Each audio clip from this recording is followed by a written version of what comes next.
దేవునికి స్తోత్రం, హల్లెలూయా. చాలా ప్రాముఖ్యమైనటువంటి వాక్య భాగం. దావీదు మనందరికీ తెలిసినటువంటి వ్యక్తి. నేను ఎప్పుడు దావీదు గురించి చెప్తూ ఉంటాను. గొర్రెలు కాచుకునేవాడు, ఎందుకు పనికిరానివాడు, చిట్ట చివరి వాడు, చివరికి అవసరమైతే తల్లి తండ్రి కూడా మర్చిపోయినటువంటి వ్యక్తి దావీదు. అలాంటి దావీదును దేవుడు మర్చిపోలే, విడిచిపెట్టలే. ఆయన చూసి పట్టుకొచ్చి సమూయేలు ద్వారా అభిషేకించి ఇశ్రాయేలు దేశానికి రాజుగా చేశాడు. కానీ ఆయన చివరి రోజుల్లో ఒక సంఘటన జరిగింది. ఆయన చివరి రోజుల్లో జరిగిన సంఘటన ఇక్కడ రాయబడ్డాడండి. దేవుడు దావీదు దగ్గరికి వచ్చి ఏమన్నాడంటే, ఇశ్రాయేలు వారు, యూదా వారు ఎంతమంది ఉన్నారో ఒక్కసారి లెక్క చూడు అన్నాడు. ఆయన సైన్యాధిపతిని పంపించి, నువ్వు గాదు మొదలుకొని బెయేర్షెబా వరకు, అంటే ఏం తెలుసా, కాశ్మీర్ మొదలుకొని కన్యాకుమారి వరకు. బైబిల్లో ఇజ్రాయెల్ దేశంలో దాను మొదలుకొని బెయేర్షెబా వరకు, అంటే స్టార్టింగ్ టు ఎండింగ్, దాను మొదలుకొని బెయేర్షెబా వరకు ఇజ్రాయెల్ వారు ఎంతమంది ఉన్నారు, యూదా వారు ఎంతమంది ఉన్నారు, లెక్కేయి అన్నాడు. దేవునికి స్తోత్రం, హల్లెలూయా. పోయాడు, లెక్కేశాడు. చూసి వచ్చి చెప్పాడు ఆ భటుడు దావీదుకి. చెప్పినప్పుడు జరిగిన ఒక సంఘటన ఏంటంటే, ఆ మాటకి దావీదు కొంచెం ఫీల్ అయిపోయాడు. అది నేను ఈ మాట విని జనసంఖ్య చేసి నేను ఏదన్నా ఒక తప్పు చేశానా అన్న ఒక ఫీలింగ్ దావీదులో కలిగినట్టుగా బైబిల్ వాక్యం తెలుసు. దాంట్లో మనం 10వ వచనం చదువుకున్నాం. జనసంఖ్య చూచినందుకై దావీదు మనస్సు కొట్టగనగా అతడు, నేను చేసిన పని వలన గొప్ప పాపము కట్టుకొట్టిని, నేను ఎంతో అవివేకినే దాన్ని చేసిని, యెహోవా కరుణించి నీ దాసుడు నా దోషమును పరిహరింపమని యెహోవాతో సెలవిచ్చాడు. దేవునికి స్తోత్రం, హల్లెలూయా. ఒక దైవజనుడు, దేవుడు అభిషేకించినవాడు, దేవుడు పిలుచుకున్నవాడు, రాజుగా మార్చిన వ్యక్తిని, ఆ వ్యక్తి మాట్లాడుతున్నాడు దేవుడి సన్నిధిలో. దేవా, నేను ఒకవేళ ఈ మాట చేయడం వల్ల నేను పాపం చేశానేమో, ఒకవేళ ఈ పాపం చేసిన నన్ను కనికరించు అని చెప్పి ప్రార్థన చేశాడు. దేవుడు పాపాన్ని బట్టి కనికరిస్తాడు. మన బైబిల్లో చూసినట్లయితే చాలా చోట్ల కూడా పాపాన్ని బట్టి దేవుడు శిక్షించకుండా మనసు మార్చుకొని వారిని క్షమించినట్టుగా కనబడుతుంది మనకు. యోనాలో మనం జస్ట్ మొన్న ఫస్ట్ తారీఖు చూసాం. యోనా నినివే పట్టణమంతా పాపం చేస్తుంటే ప్రభు సన్నిధికి వచ్చి రాజు మొదలుకొని పట్టణం వరకు కూడా అందరూ ప్రార్థన చేస్తే దేవుడు దిగొచ్చి చెయ్యను ఉద్దేశించిన కీడు చేయకుండా మేలు చేయడానికి తీర్మానం చేసుకోవాలని వాక్యం సెలవిస్తుంది. ఆ ప్రకారంగా చూసినట్లయితే దావీదు దేవుని సన్నిధిలో పాపం ఒకటి, పాపిని నన్ను క్షమించు అంటే, నీ పాపం క్షమించేంతటి పాపం కాదు. జాగ్రత్తగా వినండి. గాదు అనే పేరు ఎప్పుడైనా విన్నారా మీరు? చాలా తక్కువ వినబడుతుంది. సమూయేలు పేరు విన్నారా? ఈజీగా విన్నారు. ఎందుకంటే సమూయేలు ప్రవక్త, సమూయేలు దీర్ఘదర్శి, సమూయేలు దావీదు అభిషేకించిన వాడు. కానీ గాదు కూడా ఒక చిన్న పేరు ఉంది, ఏం తెలుసా? గాదు దీర్ఘదర్శి. గాదు కూడా ఒక గొప్ప ప్రవక్త, దీర్ఘదర్శి. దేవుని ఆత్మ గాదును ప్రేరేపించినప్పుడు దావీదు దగ్గరికి వచ్చి దావీదుతో చెప్తున్నాడు, దేవుడు నీ పట్ల కనికరం చూపట్లే, దేవుడు నీ పట్ల దయ చూపట్లే, దేవుడు నిన్ను శిక్షించాలని ఆయన ప్రణాళిక ఉంది అన్నాడు. దావీదు భయపడిపోయాడు. ఏం చేయాలో అర్థం కాలేదు దావీదుకు. గాదు దావీదు దగ్గరికి వచ్చి, యెహోవా నీకు 3 విషయాలు చెప్పమన్నాడు అన్న. జాగ్రత్తగా విందాం. గాదు ప్రవక్త దీర్ఘదర్శి దావీదు దగ్గరికి వచ్చి యెహోవా 3 విషయాలు సెలవిస్తున్నాడు అని చెప్పాడు. బహుశా ఆ 3 విషయాలు నేను మీకు జ్ఞాపకం చేస్తున్నాను. ఒకసారి చూద్దాం. బైబిల్లో రాశాడు చాలా చక్కని మాటలు. 12వ వచనంలో, 3 విషయములను నీ ఎదుట పెట్టుచున్నాను, వాటిలో ఒక దానిని నీవు కోరుకొని ఎడల నేనది నీ మీదికి రప్పించేదను. కావున గాదు దావీదునకు వచ్చి ఇట్లని సంగతి తెలియజెప్పాను. గాదు ప్రవక్త, గాదు దీర్ఘదర్శి, గాదు దేవుని అభిషేకం కలిగిన వాడు. గాదుతో దేవుడు మాట్లాడాడు. ఏం తెలుసా? నువ్వు పోయి దావీదుకి మాట చెప్పన్నాడు. దావీదు సామాన్యమైన వ్యక్తి కాదు, రాజు. అయినప్పటికీ నువ్వు వెళ్ళి చెప్పు అన్నాడు. చెప్పనికి పోయాడు గాదు. పోయినప్పుడు జరిగిన సంగతి 3 సంగతులు చెప్తున్నాడు. నెంబర్ 1, 1 నీవు దేశమందు 7 సంవత్సరములు క్షామము కలగొట్టుకుంటకు ఒప్పుకొందువా. అంటే దావీదు పరిపాలిస్తున్న దేశములో 7 సంవత్సరాలు క్షామము కలుగును. అంటే ఏంది? కరువు. ఒక మాటలో చెప్పాలి, కరువు. 7 సంవత్సరాలు క్షామము కలుగుతుంది. ఇది ఫస్ట్ పాయింట్. ఇక రెండో పాయింట్ అంటాడు, నిన్ను తరుముచున్న నీ శత్రువుల ఎదుట నిలవలేక నీవు 3 నెలలు పారిపోటుకు ఒప్పుకొద్దువా. దేవునికి స్తోత్రం, హల్లెలూయా.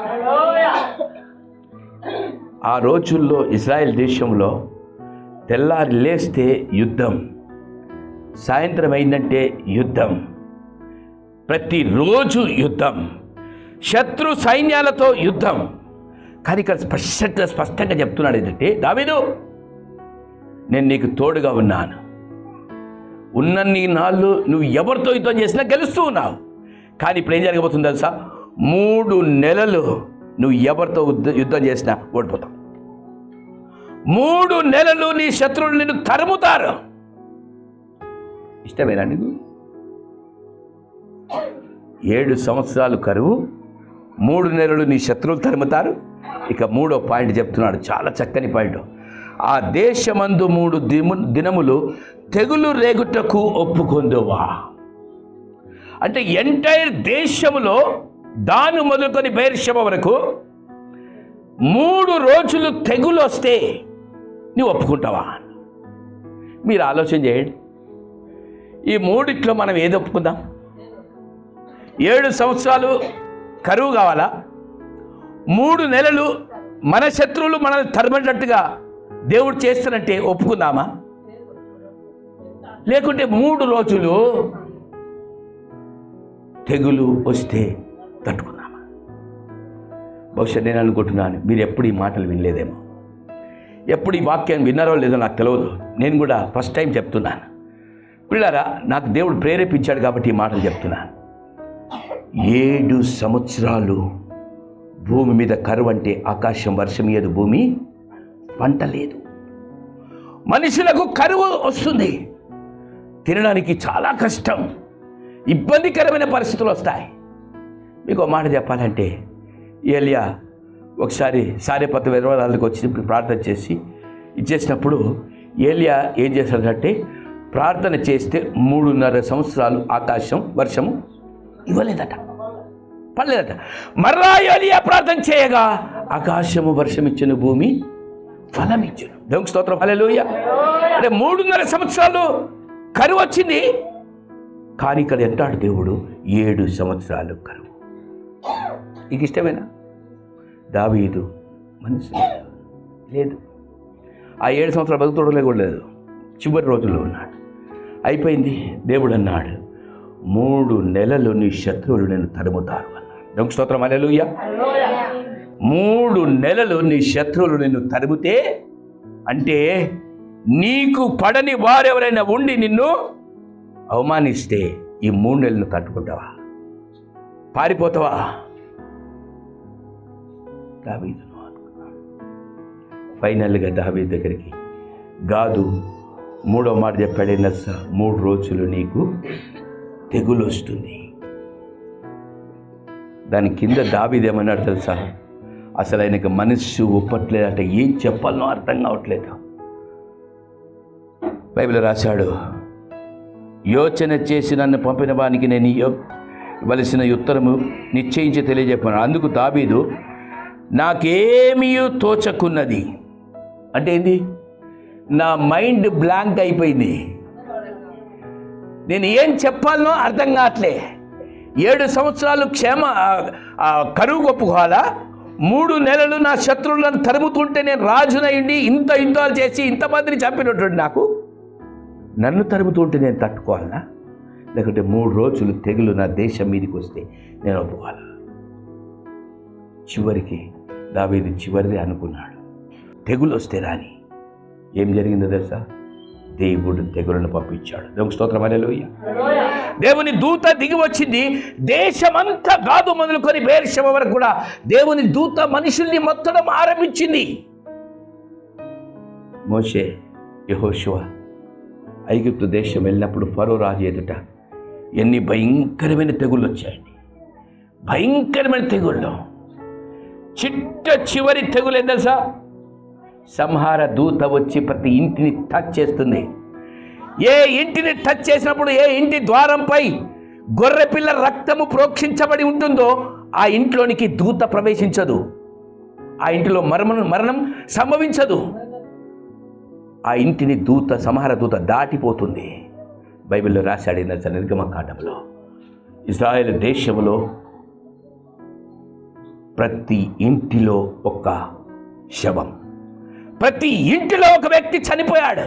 కానీ ఎవరు ప్రభునందు విశ్వాసం ఉంచారో, ఎవరి ద్వారబంధాలపై గొర్రెపిల్ల రక్తం ప్రోక్షించబడిందో ఆ ఇంట్లో శవం లేదు.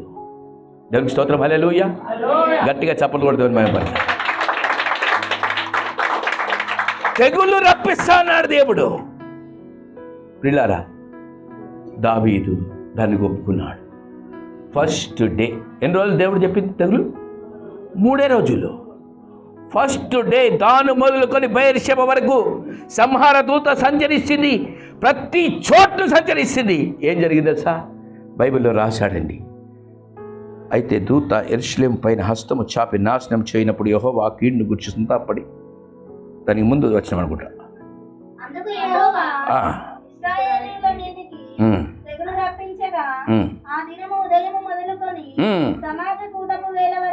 జరుగుచుండెను. అందుచేత దాని నుండి బెయేర్షెబ వరకు 70,000 మంది మృతి నుండి. ఎంతమంది? Oh my God. ఒకవేళ 3 నెలలు శత్రువులు నన్ను తరిమితే పర్లేదు అనుకుంటే మొత్తం ఇజ్రాయెల్ ప్రజలు నాశనం అయిపోయేవారు. ఒకవేళ 7 సంవత్సరాలు కరువుకి ఒప్పుకున్నట్లయితే టోటల్ చనిపోయేవారు. కానీ ఈ 3 రోజులకు ఒప్పుకున్నాడు. ఒక్క రోజులోనే 70,000 మంది చనిపోయారు. దేవునికి స్తోత్రం, హల్లెలూయా. గట్టిగా చెప్దాం, హల్లెలూయా. 70,000 మంది ఒకే రోజు చనిపోవడం దావీదు చూసి మంచంపడ్డాడు. దేవుడి దగ్గరికి వచ్చాడు, ప్రార్థన చేస్తున్నాడు. ప్రభు దగ్గరికి వచ్చి జాగ్రత్తగా గమనించుదాం. దేవుని దగ్గరికి వచ్చి ప్రార్థిస్తున్నాడు. 17వ వచనంలో, దావీదు జనులను నాశనం చేసిన దూతను కనుగొని యెహోవాను ఇలాగో ప్రార్థించెను, చిత్తగించము, పాపం చేసిన వాడను నేనే, దుర్మార్గముగా ప్రవర్తించేవాడను నేనే. గొర్రెల వంటి వీరేమి చేసిరి, నన్ను నా తండ్రి ఇంటి వారిని శిక్షించుము. దేవునికి స్తోత్రం, హల్లెలూయా. దావీదు తనను తాను తగ్గించుకున్నాడు. దావీదు తనను తాను దేవుని సన్నిధిలో తగ్గించుకున్నాడు. నన్ను బట్టి, నా ఇంటి వారిని బట్టి ఈ పాపము, ఈ క్షామం కలుగుతుందేమో, కాబట్టి దేవా నన్ను క్షమించు అని చెప్పి దేవుడి సన్నిధికి వచ్చి దావీదు ప్రార్థన చేస్తున్నాడు. దేవునికి స్తోత్రం, హల్లెలూయా. 2026వ సంవత్సరంలో ఉన్న సిలోయ బ్యాప్టిస్ట్ చర్చి సంఘ విశ్వాసులారా, మనం కూడా జ్ఞాపకం చేసుకుందాం. ఈ సంవత్సరం దేవుని సన్నిధిలో ప్రార్థన చేస్తాం. ప్రభా, నన్ను బట్టి, నా కుటుంబాన్ని బట్టి క్షామము కలగకూడదు, ఎవ్వరికీ నష్టం కలగకూడదు ప్రార్థన చేయాలని నా ఆశ. దావీదు ఈ విధంగా ప్రార్థన చేసినాడు. ఫస్ట్ డే అయిపోయింది. 70,000 మంది చనిపోయారు. అది చూసి దావీదు హృదయం తరించిపోయింది. దేవుడి సన్నిధికి వచ్చి ప్రార్థన చేస్తాడు. ప్రభా, నన్ను క్షమించు, నా కుటుంబాన్ని క్షమించు అన్నాడు. ఏం చేయాలో అర్థం కావట్లేదు. కానీ గాదు ప్రవక్త తిరిగి వచ్చి ఒక మాట చెప్పాడు దావీదుతో, అయ్యా నువ్వు ఒక పని చేయి, దేవుని కొరకు ఒక మంచి బలిపీఠం కట్టించు. దేవునికి స్తోత్రం, హల్లెలూయా. గట్టిగా చప్పట్లు కొట్టి దేవుని మహిమపరుద్దాం. పొరుగు దేశానికి వెళ్ళాడు, పక్క ప్లేస్లోనికి వెళ్ళాడు దావీదు. ఒక వ్యక్తిని కనుగొన్నాడు. నీ పొలం నాకు కావాలి, నేను ఇక్కడ దేవుని కొరకు ఒక బలిపీఠం కట్టిస్తా అన్నాడు. ఆ వ్యక్తి ఏం చేశాడు తెలుసా? దావీదు రాజు నా దగ్గరికి వచ్చాడంటే అంత గొప్పవాడు రావడం నాకు ఎంత భాగ్యం అనుకొని, నేను ఫ్రీగా ఇచ్చేస్తాను. నీ ఫ్రీ నాకు, నేను కొనుక్కుంటాను ఆ స్థలాన్ని. దావీదు ఆ స్థలం కొనుక్కొని అక్కడ ఒక బలిపీఠం కట్టాడు.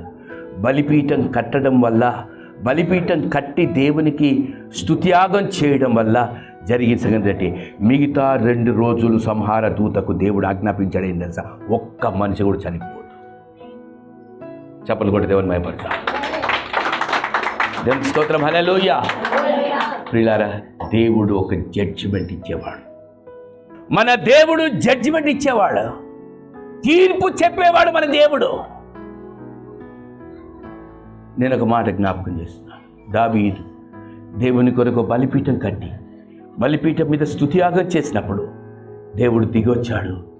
ఆ బలిపీఠాన్ని బట్టి దేవుడు మనుషుల్ని క్షమించాడు. తిరిగి వచ్చేమన్నారంటే ఒక్క రోజులో 70,000 మంది చనిపోయారు. రెండో రోజు నుంచి సంహార దూతకు నేను ఆజ్ఞాపిస్తాను, ఒక్క మనిషి కూడా చనిపోకూడదు. దేవునికి స్తోత్రం, హల్లెలూయా. ప్రియులారా, దేవుడు జడ్జిమెంట్ ఇచ్చాడు. మిగతా 2 రోజులు దేవుడు వారి ప్రార్థనను బట్టి, వారి విజ్ఞాపనను బట్టి, వారి తగ్గింపును బట్టి దేవుడు వారిని క్షమించాడు. దేవునికి స్తోత్రం, హల్లెలూయా. దేవుడి తీర్పు మనకు రాకముందు దేవుని దగ్గర బలిపీఠం కడదాం, దేవునికి ప్రార్థన చేద్దాం. దేవా, నీ సన్నిధిలో నేను ప్రార్థన చేస్తున్నాను, నన్ను ఈ సంవత్సరం అంతా కాపాడు ప్రభు. ప్రభు సన్నిధిలో ప్రార్థన చేద్దాం. పరిశుద్ధాత్మ దేవుడు ఈ కొద్ది మాటలు మన వెనుకలో దీవించి ఆశీర్వదించును గాక. God bless you.